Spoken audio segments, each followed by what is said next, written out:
skydiving. This is amazing. Yeah, but you know what else is amazing? An iPhone 6S for just $49 at Metro. Really? Imagine streaming all the way down with that amazing camera. I'm switching. That's smart. You know what else is smart? Parachutes. Switch to Metro and get an amazing iPhone 6S for only $49. Metro by T-Mobile. Phone offer requires port-in of number not currently active on T-Mobile network or active on Metro in past 90 days. See store for details and terms and conditions. Welcome to Life Transformation Radio. This show is all about life transformations and our journey from where we were to why we are doing what we are doing today. We will discuss the hiccups, the roller coasters, and the blood, sweat, and tears that has been poured out while discovering our purpose. It is all about our transformations. Here is your host, Sean Douglas. Welcome, my friends, to another episode of Life Transformation Radio. I am your host, Master Resilience Implementer, TEDx speaker, performance enhancement expert, and author, Sean Douglas.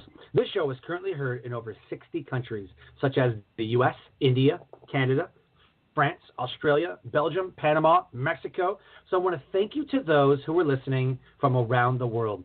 Life Transformation Radio is all about our transformations. Here is where we tell the stories of why we're doing what we're doing. We highlight that transformational moment that has changed our lives and how we use this to help transform others and elevate their lives as well. You can listen to us Tuesday through Friday live at noon Eastern Time. You can also join our Facebook community, Life Transformation Radio Community.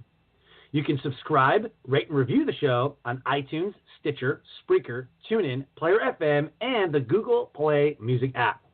On my show are entrepreneurs, speakers, business owners, coaches, podcasters, amazing people in the world that are impacting the world around them. And my guest today does exactly that.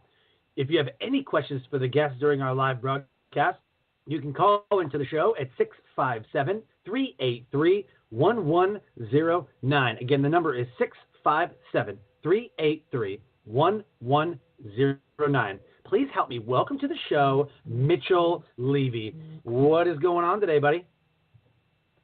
It is how do we say it? It sounds like Mr. Rogers. It's a beautiful day in the neighborhood. It's a beautiful day in the neighborhood. Outstanding. So I want to welcome you to the show.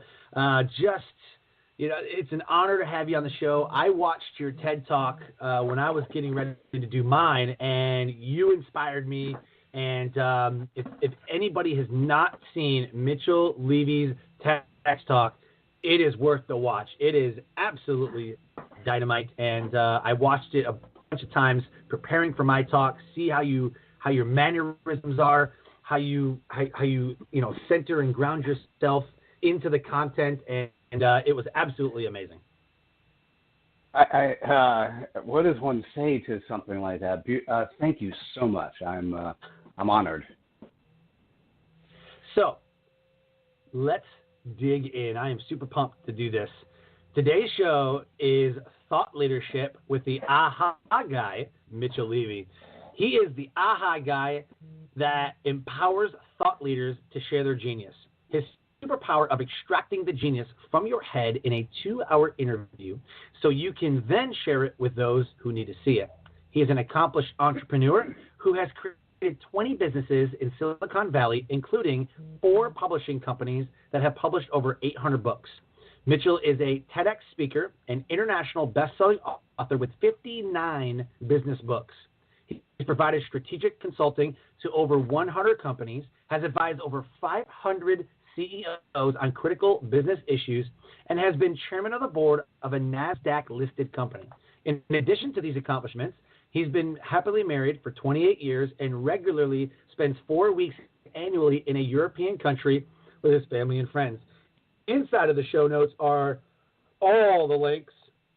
Go to AHA, A-H-A, ahavat.com, LinkedIn, Facebook, Twitter, Google, Pinterest, Instagram, Mitchell Levy, L-E-V-Y, mitchelllevy.com is his speaking site if you want to book him to be your amazing keynote speaker. It's a consulting site. All the books, all the stuff is all there. Contact him. You will not regret it. So after reading all that, I am blown away at what you've accomplished. But I got to ask you, why? Why do all that? Why publish the 800 books? Why?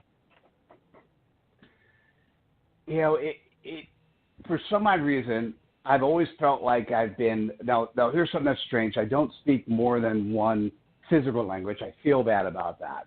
So I speak English.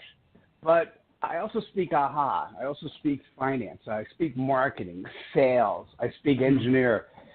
And so what's interesting is I've always been really good at translating the way people think from one frame of reference to another.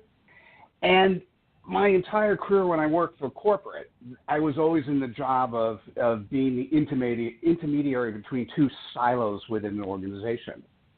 And so when I started working for myself, what I kept seeing is opportunities where what seemed, and this is not to sound bad, what seemed really obvious to me wasn't necessarily obvious to others.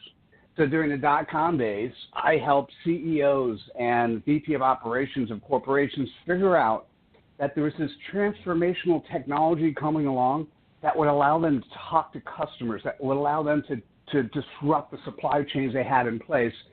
And they needed to build this into how their companies operated from a fundamental level, and this technology was the internet, specifically the web once Mosaic came out. And there were many companies who said, oh, we're not doing that. But it seemed obvious to me where we were headed. And each step along the way, I see that. And then in the conversation, the preliminary conversation you and I had before the show, what I'll see today is we are right in a massive transformation. As a matter of fact, this is what the TED talks about. We are right in the middle of the transformation between the industrial age society and the social age. And one way to think about this, and this is where when you think about what you're doing and how you want to help change and transform the world, in 1920, you can get any car you want, in any model you want, and in any color you want, as long as it was a Ford Model T and it was black. Now, between 1920 and now, obviously, life has changed, but many corporations still operate the exact same way with the exact same processes and procedures that Henry Ford put into place way back then. And I would say between 1920 and if I fast forward to 2020, that 100-year span, we are only halfway in the transformation between the industrial age and the social age. Now, that next transformation is not going to take another 100 years. It's not going to take 100 years to get to where we need to go. But if you assume that the difference between 1920 and 2020 is only 50% of what's going to happen, think about all the opportunities there are for entrepreneurs to be able to help the world move into where we're going to be going. And what you want to do is one of those. Yep. I think that you're absolutely correct. I think we're on a shift. And I think that, I mean, you look at podcasting, if you go back into where podcasting and everything, I mean, 1993, it was called audio vlogging or audio blogging. And then you fast forward 10 years, and then Apple decides to put it on iTunes. You fast forward another 10 years, and here we are, 14 or whatever years, and it's a $314 million market. So it took this long. Everybody thinks that, it's going to be an overnight success. I don't know people that say, well, I was a 10-year overnight success. I was a 5-year overnight success, But I think that in the next couple of years, we're going to see a big shift, and all of the marketing budgets and everything are going to go into this ecosystem, into this podcast and YouTubes and the social medias, and like that's where the budgets are going to go to, and the advertising and the ads and everything like that. I could definitely see that shift happening. But you're right, we're on the cusp of going from industrial to social, because I know my son's 15 and he's like, you don't know about this? I'm like, what the heck is that? He's like, well, it's just one website we can go to and like all the kids hang out, whatever. I'm like, I don't even know how to feel about that. Like we didn't do that stuff when I was kids. We were outside falling out of trees, riding bikes, or maybe we played like a Nintendo or something. But everything is shifting right now. Those are nice thoughts and concepts, and you have to realize that that the way we operate, the way we interact, the way we do things, the way we learn, the way we process information, the way we grow, everything is changed. When was the last time you sat at a dinner table and somebody had a question and you didn't immediately know the answer? I mean, I remember decades ago, even if it was 10 years ago, sitting at a dinner table, people having a conversation, and spending 20 minutes and not knowing the answer at the end because we didn't have the encyclopedia. Okay, I'm not that old. But we didn't have the encyclopedia at hand to look at. So here I am, we're sitting at a table. There is not one time when somebody asks a question about something specific that I'm not Googling it on my phone. And if the people at the table don't come up with the answer, I then say, oh, by the way, Wikipedia says, and then I read the answer. And that's just one of many things. But imagine if you grew up in that world. Imagine the kids of today, which they have, they've grown up with access to, whether or not they've memorized it. In the past, you had to be this savant that memorized everything. Now, all you have to do, the best question, the best skill set you could teach somebody growing up is, we'll start with how to ask the right question. And the second thing is how to interpret the responses. And if you can do that, you've got the world at your fingertips. Oh yeah, definitely. I remember, because I asked my kids, because we've now decided to homeschool the 15-year-old for his last couple of years. But my 11-year-old, I asked her, I say, when you go to get library books, like, do you have a Dewey Decimal System? She goes, I don't know what that is. We just look them up on the computer. I was like, well, all right. Like, there's no like 3-digit codes and like like that. Like some of that stuff is just dead. Like they don't even teach that stuff anymore. I'm like, man, in order to find a book, you had to look at a Dewey Decimal System. Well, it wasn't relevant. It was relevant at the time as your way to index, your way to learn, your way to find information. Now we have a different way. As a matter of fact, the most important one is I've got a 20-year-old, and he's home for the summer. He did an amazing intern, and he did so well, I asked him to do more stuff for my company. So I gave him a software product I was working with. I actually asked him to do work, and then he comes back and he goes, Dad, and I won't mention the company name. He goes, Dad, I did what you wanted, but I spent more time on YouTube researching your software company than any other software I've used to date. So there's a couple of things in there. One, obviously it's not a user-friendly software package, right? But two, and here's the interesting part, is he doesn't think about where to go for information for that generation. If you can't find somebody else who's done it on YouTube where you can watch what they've done and how they've done it, think about the entire infrastructure of what's appropriate when you could train people how to do things and it's a YouTube query away. Oh, yeah. Yeah, I know people call it the online learning university. I mean, because, you use these things as a verb. Well, just YouTube it. Just Google it. Just, what I mean? I mean, we use them as verbs. It's an everyday thing. So, So what? Talk about a transformational moment. The show was all about transformations, right? We're on a path, something either catastrophic or something amazing, or like the .com crash, stock crash, something happens, right? Housing crash. Give us however many. Give us a transformational moment that has changed your life, that has put you on the path to what you're doing now. There are so many. So, just for those that are listening, you gave me this question before we started, and I'm sitting there. I'll give you one. I'm sort of thumbing around for thin air.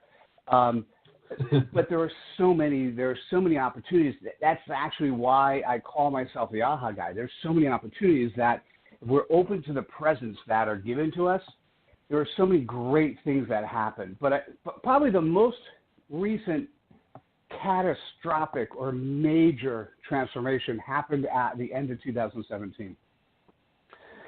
So two things happened. One is I did the TED Talk.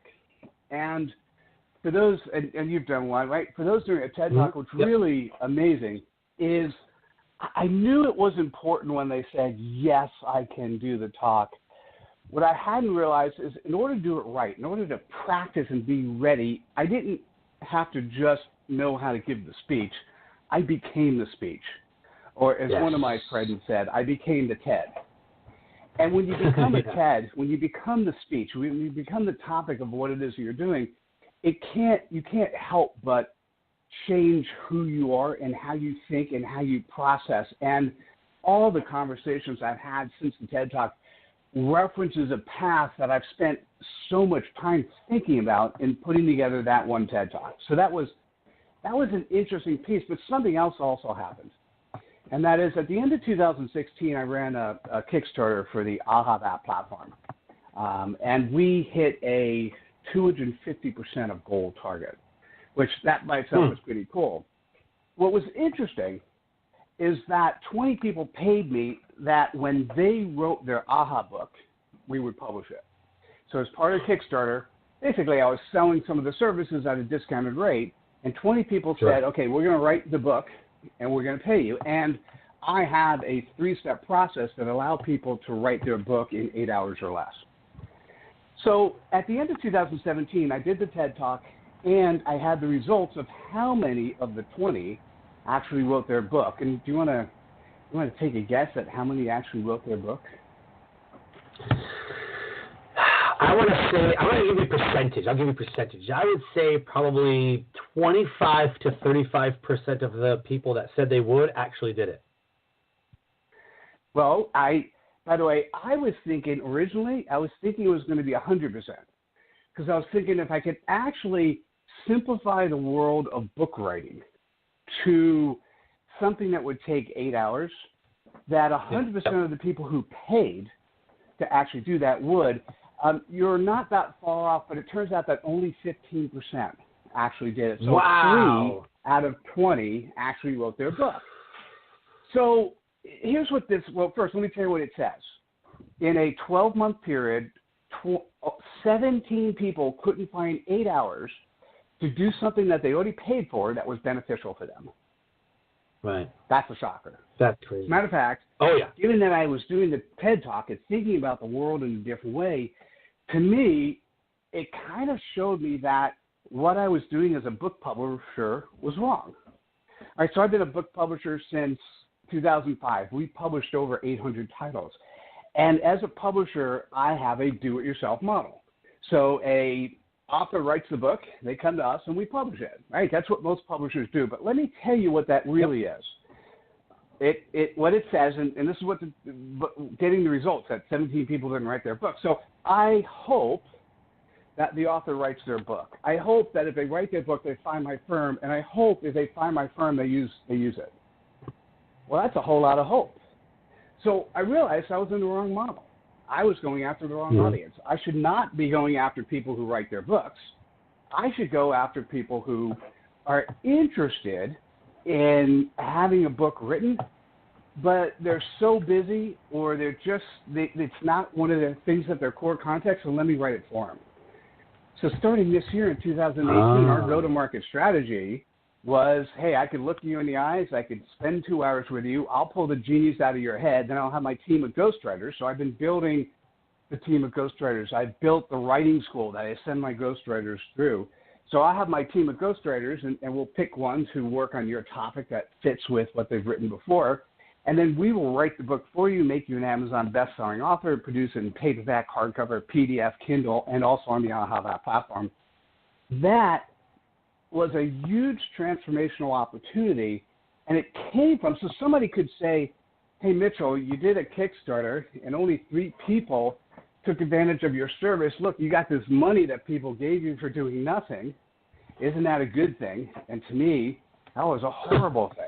I don't want to take somebody's money and not do service for it, right? And it was actually not just horrible, but it also made me wake up and look at my business and decide if I'm targeting the right audience. And what I realized is I wasn't, and so that was a huge transformation for me. Wow. That, having moments like that, and I'm sure you feel better, right, about what you're producing, what your mission is, who you're serving, like when it all comes into focus. Because I thought that, I think I made the same mistake that every speaker does. Like, I'm going to speak to everybody because everybody needs to hear me. I think like everybody does that. And I was like, well, I got these skills and I know leadership. So, I mean, I could just talk to like everybody who's in a leadership position. That's like half the freaking world.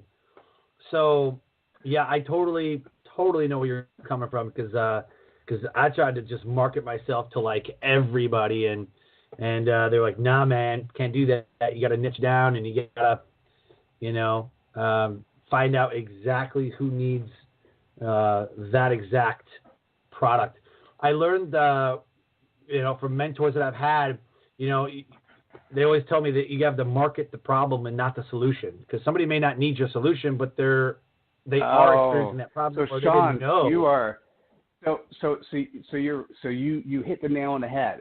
So yeah, when I work with a author to come up with the title of the book, you just said it. The title of the books that we create for our authors are the problems that they solve for their prospects.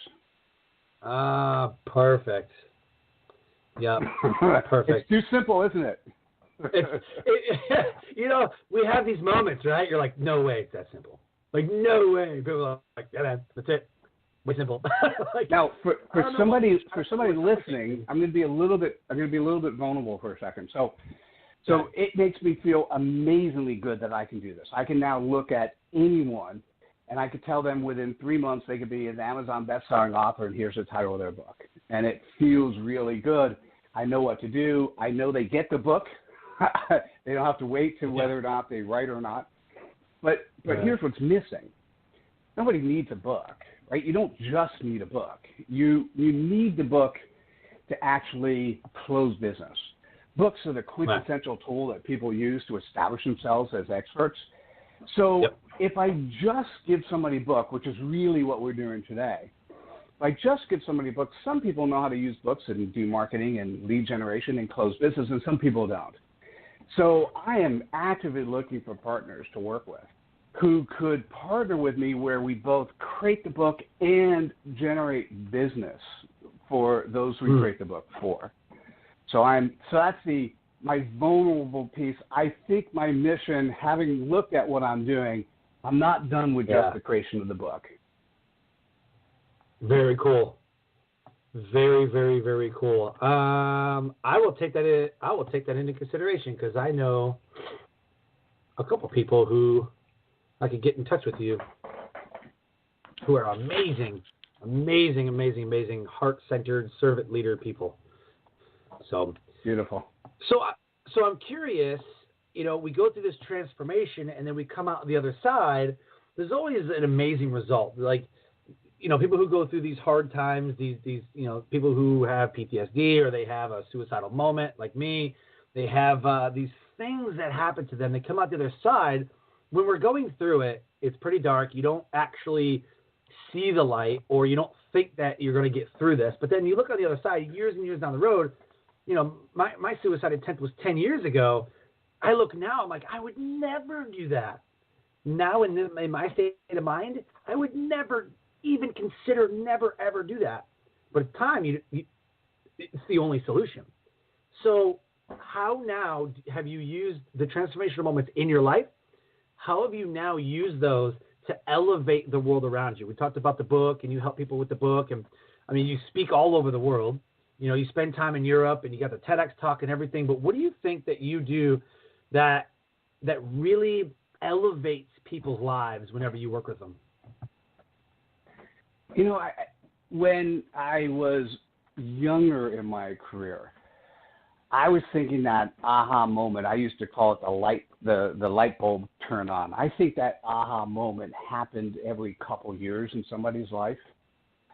And what I've woken up to and what I now encourage other people to think about is that aha moment happens many, many times in an individual day.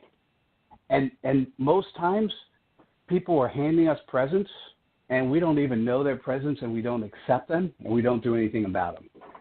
So my what I do with so think about just if we look at just the books that we create. Instead, some people like to sit down and read novels and get absorbed in that. That's not what our books are about. Our books are about demonstrating expertise that the author has. Instead of having to read through and spend, countless hours reading a book to pick the 2 or 3 aha moments, our books have 140 aha moments. You could read 140 aha moments in 15, 20 minutes. That said, if you really had an aha moment, you couldn't possibly absorb 140 at once. So you spend 1 minute or 5 minutes reading the aha moments, and you then take them, absorb them, apply them, and then use, and then keep reading the next day. If you can get into the practice of when you interact with people, truly listening and truly receiving the gifts that they're giving you, you'll be really surprised at what happens in life. And so that's what's transformed for me is in any situation that I'm in, there's always an opportunity to grow, to learn, to change, whether it's that new business idea that pops up that maybe has nothing to do with the specific conversation, but there's a thread in there that actually says, hey, this is what you should be doing or where you should be going. Or whether that's not how somebody treated a family member and it relates to how you should be treating somebody that's in your business or in your family. It's just what it really comes down to is living your life for today and putting yourself in positions and opportunities and truly paying attention to the gifts that keep coming your way. And this conversation being one, the opportunity for me to actually continually fine-tune in my message, a nice present for me, to continually meet some amazing people. I'm on the radio 4 or 5 times a week, sometimes more, sometimes a little less. But, the interesting part is that I get to interact with some really cool people. And then what's really interesting is what do I do after the show, right? So are there people that you meet that are fascinating or callers that call in, you go, wow, we got to do something together because I resonated with that message. So the answer could be, oh, it sounded great, and I'll get to it tomorrow, and then tomorrow never comes.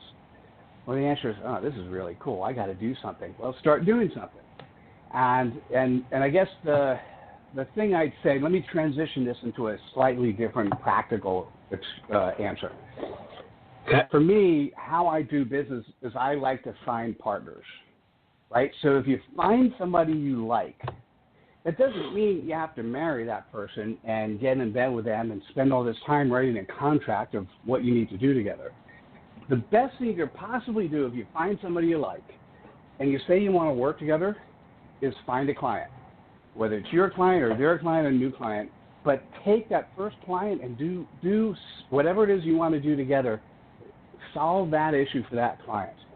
Because when the stuff hits the fan, and it always does in any deliverable, it's how your partner deals with the client you're interacting with that will show you their true colors.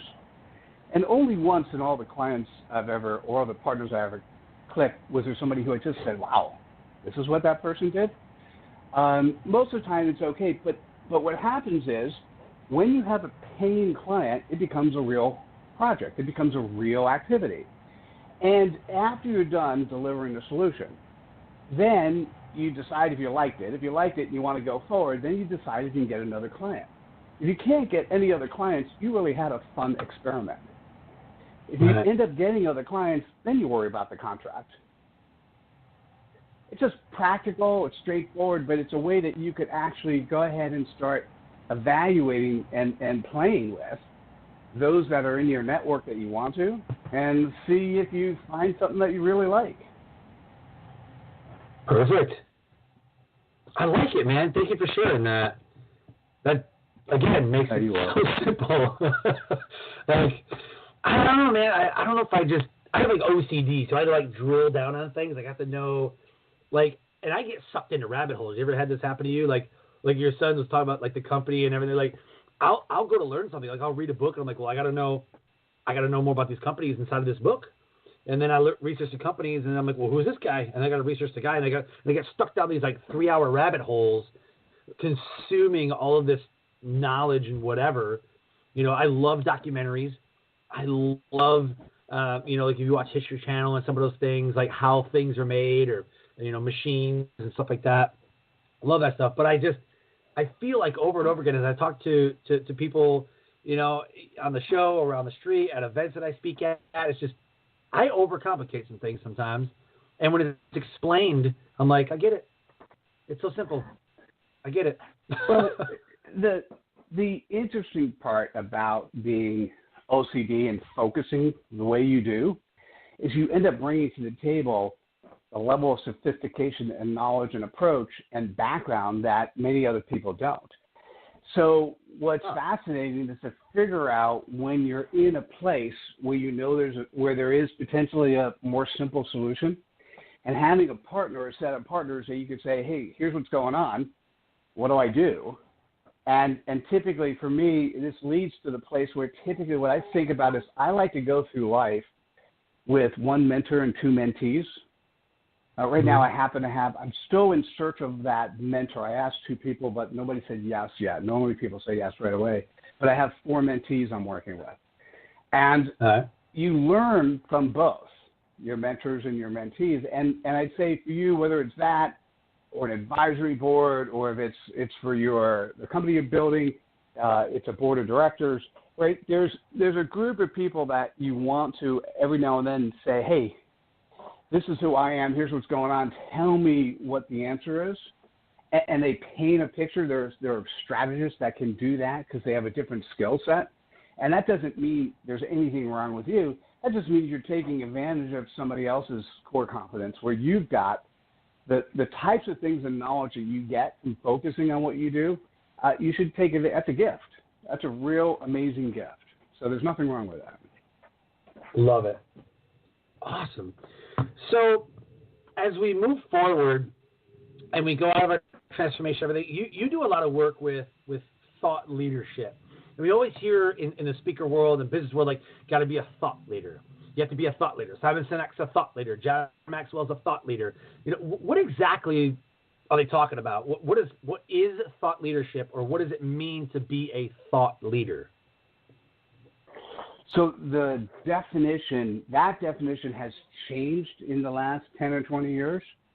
So in the past, our thought leaders were given to us by the broadcast media, by the recording companies, by the publishing companies. We were actually told who we were going to watch on the big screen, who we were going to read, who we were going to listen to in our music, right? So when there are only 3 TV stations, that's all we see, and a handful of movie companies. Now, what's fascinating with this microphone and camera we got with the internet is that we've now democratized the ability to share content, share information.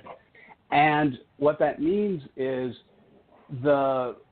who it is that we're looking at, who it is we pay attention to, has changed because, when the publisher says, here's the guy who's the expert, here's the book they've written, when that person spoke, the flock, and this is what an industrial age concept, there is a person who is on top of the mountain who said jump, and everyone below their flock had to say how high. And that's not how we live today. That's not what the social age is about. As a matter of fact, my 20-year-old would say why. Not just maybe why, but why and where. And by the way, why am I listening to you again? And it's so. And the old days that didn't happen. So anyhow, let's go back to the definition. So you can watch in my TED Talk. I have a 2x2. I talk about thought leadership. I also have, you go to thinkaha.com. I have a tab for thought leadership. And when I think about thought leaders, I think about them as audience by content, a 2x2 matrix, audience by content. Okay. So if you have no audience and no content, you're absolutely unknown. Now let's assume you have a really large audience, but your content is very, very narrow. I call that person an evangelist. So it means you're shouting from the rooftop, but you're only shouting about one thing. And the problem is if you only talk about one thing, you don't seem like you're authentic. If you're not authentic, you can't be trusted. If you can't be trusted, why would anyone want to do business with you? Because, as you know, we do business with those we know, like, and trust. So being an evangelist was a good thing in the past, is not anymore. Now, let's continue down on the lower right-hand side of the matrix, and let's take a look at somebody who has a very small audience, but has a real good knowledge base. Maybe somebody, you know, who has really done a lot of research. They're good at what they do. They just, not a lot of people know them. That's your expert. And your expert are out there. And in today's world, what we need to do with our expertise is we need to get more people to know who we are. And so the thought leader, and what I want to do is how I'm changing the word thought leader. I think of thought leader and recognized expert as synonymous terms. So think about being an expert and transforming yourself to being the recognized expert. And the only difference being that when somebody who could be a prospect of yours has a problem, they kind of know to reach out to you. And that's really what a thought leader is. Because we have so much thoughts and knowledge and approaches. You, as a thought leader, you don't have to continually originate new content. There are so many other people doing such amazing things that if you were nothing more than a great curator and came up with your own focus on trying to solve a problem, you could also be the thought leader. And I think probably if you want to couple in the servant leadership world with thought leadership, the quintessential thought leader of all time is Kris Kringle in Miracle of 34th Street. Right? That guy who would say to his customers, oh, we don't have it here at Macy's, but if you can get it for cheaper at this other store. And that tactic brought so much business. So that person went out and they bought their one product somewhere else. They bought everything else at Macy's. That, to me, is the quintessential thought leader of today. Mm-hmm. Got it. So do you have specific steps, or do you have a pathway when you mentor somebody? Do you have a strategic way of showing them the path to becoming a thought leader, or would that be something that over time it just like kind of sort of happens because you said like content by audience, right? So is it double components, like you have to have amazing content or specific content, or like is there a pathway to get there? How do I know that I'm a thought leader? So let me give you a fun definition of. No, it's a great question. I'll give you a fun definition of thought leadership. So if you think about your kids when they're sick, who's their thought leader? Me? It's mom, right? Oh, wow. Or potentially dad, right? So it's all of a sudden when somebody who's in your audience says, I have a problem with X, who do I go to? That to me is what a thought leader is. So probably step one is who is your audience, right? And so many people say, my audience is the world. Everyone in the world needs my problem. And hey, I'm like everyone else. I have a solution that I think every business person in the world needs. But let's be realistic. Who is my audience today? And who are the people that I need to reach today that could actually use this service? And I have a component of it. And as a matter of fact, my practice actually helps people think about it, because so one component of being a thought leader is having that quintessential element, having that thing called a book, right? But if books are a commodity, I don't want you to spend 3 years writing your book. Spend 5 to 10 hours with me, and 3 months I'll make you an international best-selling author of a book, right? Let's allow. Some people say, well, I like to write, or I want to be a publisher. And I'm like, well, if writing is not what you get paid to do, and if publishing is what you get paid to do, pay somebody else to do what you're not paid to do and focus on your core expertise. And that's what so one of the things I'll say is this is what we do when people come to us for a book is, who is your prospect and what is their pain point? And that's what we write the book on. Now, if you now know and can define who your prospects are, next question asks, where do they hang out? So where are your prospects today consuming content, right? So think about it, if it's social media, which one of the social media platforms do they hang out with? Some people it's Facebook, some people it's LinkedIn, some people it's Instagram, right? So if your prospects, if your primary audience you're going after, I need to recognize you are on some Kalamazoo website that you don't know about yet, we'll get to know that website, right? And I mean, in terms of the simple components, get your market down to a small enough area that you know what content they're reading and consuming. And by the way, if there's not enough of that content reaching that audience, that becomes a great avenue for then you creating a podcast channel or a video channel or some other vehicle that reaches that audience. But that's really the thing is, who do you serve? How do they consume data today? How do you become part of the consumption of the data they're consuming today? And how do you make sure that they recognize you as somebody who at least is an expert, i.e. the recognized expert, the thought leader? How can they recognize you as somebody who is in that space and has knowledge in that area? Right. And those are the steps and things to think about. Very cool. Very cool. It makes a whole lot of sense. So speaking of, since we're on the topic of thought leaders, who's been your influencers over time? Are you a Tony Robbins guy? Like, are you, the Gary Vee and Grant Cardones? Or is there somebody that you follow, like, the Carnegie group or John Maxwell? Or is it maybe somebody that we haven't heard about? Oh, I have so many influencers. Of those that you mentioned, I'm certainly a Gary Vee fan.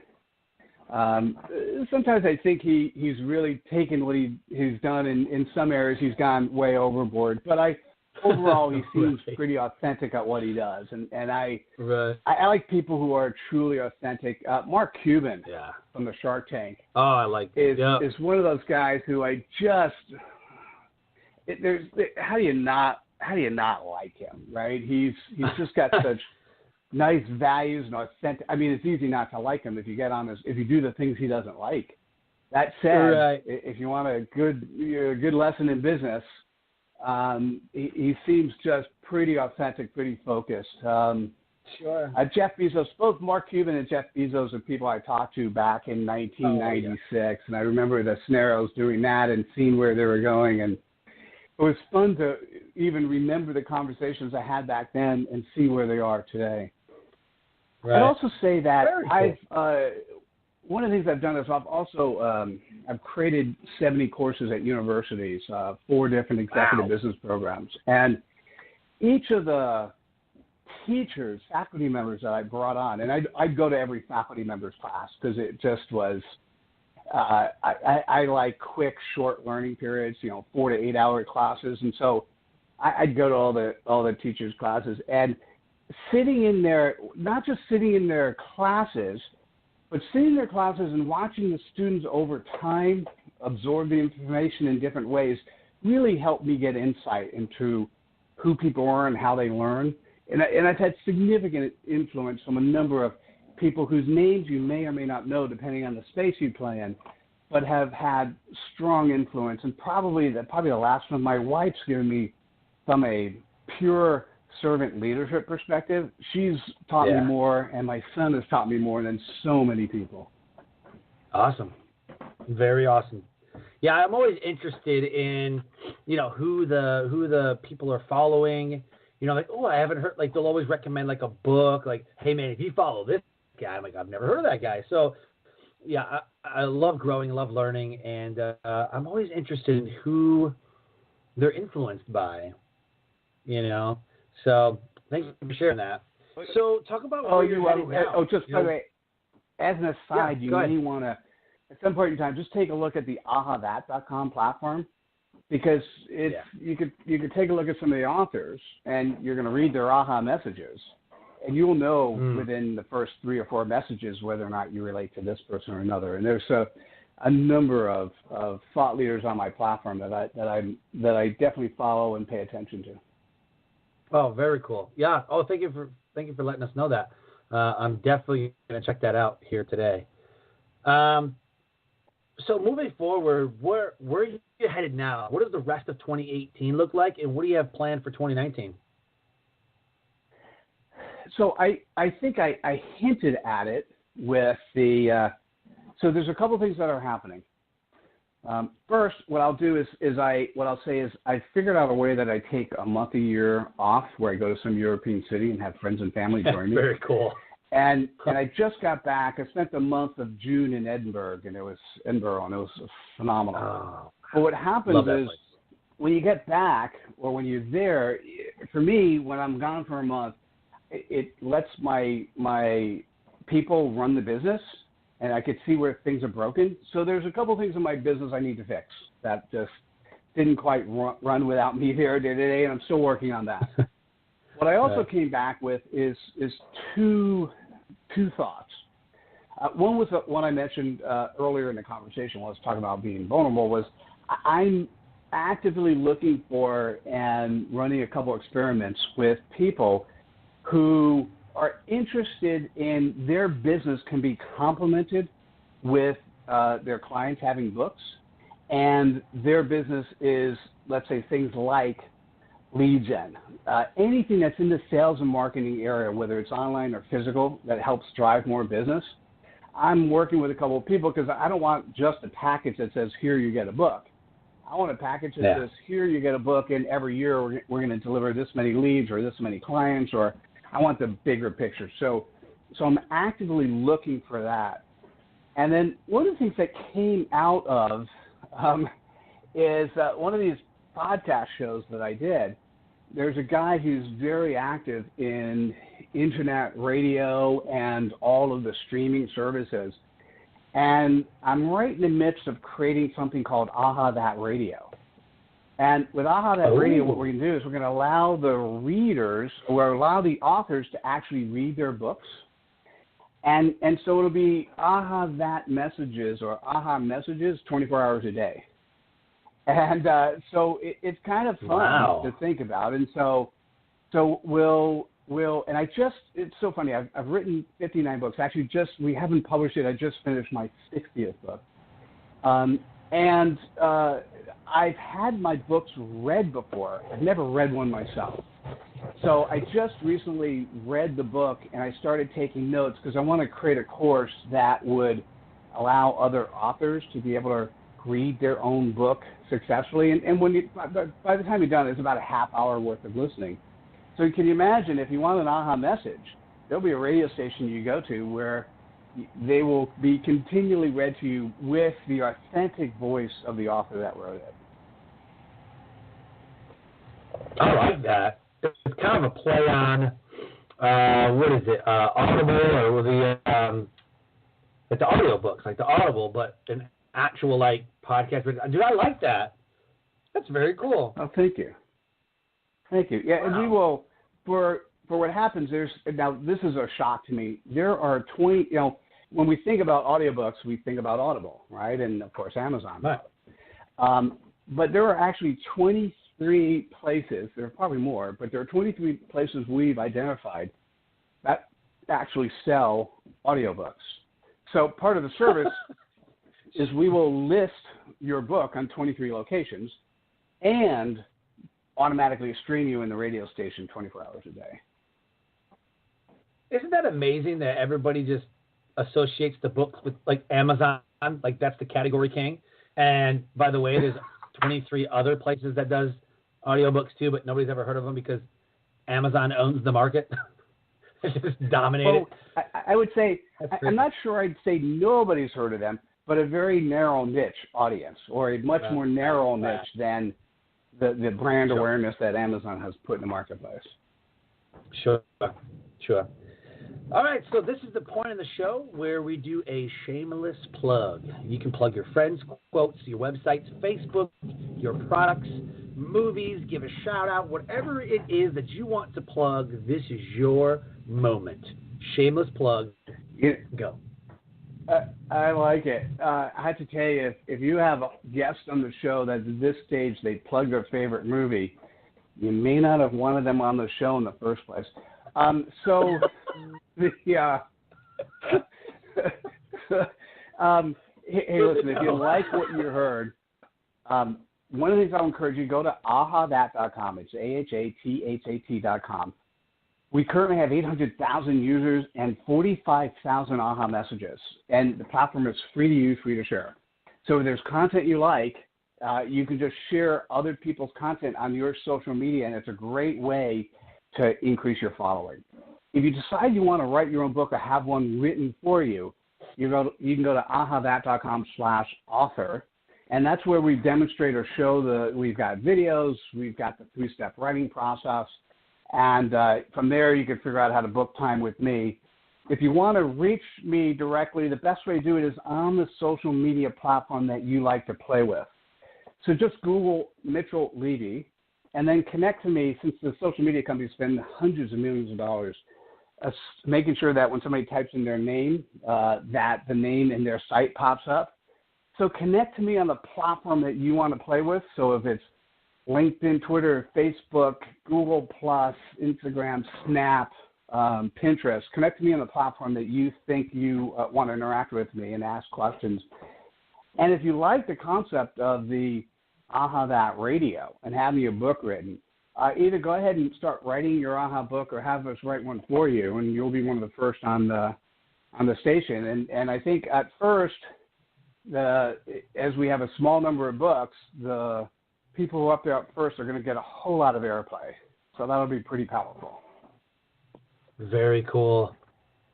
Awesome. So as we wrap up, can you deliver your best nugget of knowledge that will motivate, transcend, and inspire someone to take action today? My best mother of knowledge. I don't have a standard catchphrase for that. Based on what's your message when you go on stage? What is your message?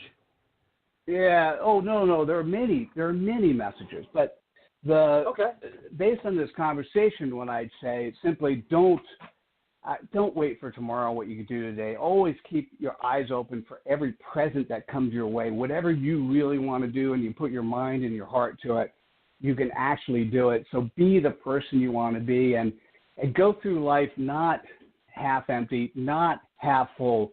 Go through life with your glass overflowing and sharing your gifts with others.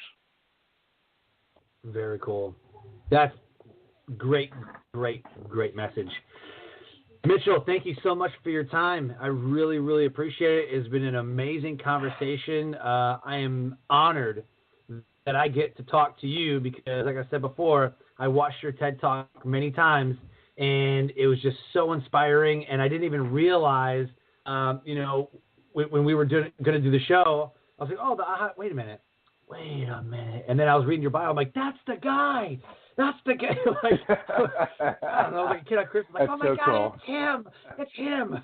So this has been an absolute pleasure. I'm so happy to be able to help. Just Google Mitchell Levy TED Talk, or if you go to aha.pub/TED Talk, it'll bring you directly to the TED Talk. Absolutely. And I'm going to post the TED Talk inside different groups that I'm in, and we'll make it happen. So, I want to thank you for your time. You've been an amazing guest, and I wish you the best in the rest of your 2018. Thank you, Sean. Same to you. You're amazing. I love the questions. Your authenticity, your enthusiasm. It's beautiful to experience. Thank you. Thank you so much. Thank you.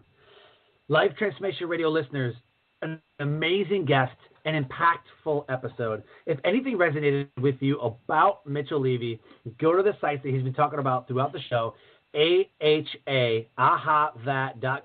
If you want to book him to speak at any event that you might have, you can go to Mitchell Levy, Levy, MitchellLevy.com. Connect with him on social media. He is absolutely amazing at what he does, and he's on a mission to elevate lives. As I close the show, I always say, live your brand. Find opportunities every day to live out the core values that you hold deep in your heart. I call this living your brand. So until next episode, have a wonderful day.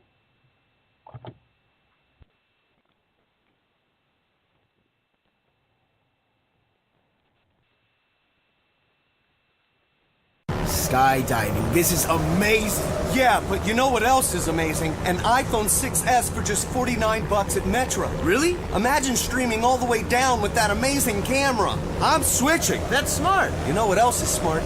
Parachutes. Switch to Metro and get an amazing iPhone 6S for only $49. Metro by T-Mobile. Phone offer requires port-in of number not currently active on T-Mobile network or active on Metro in past 90 days. See store for details and terms and conditions. Skydiving. This is amazing.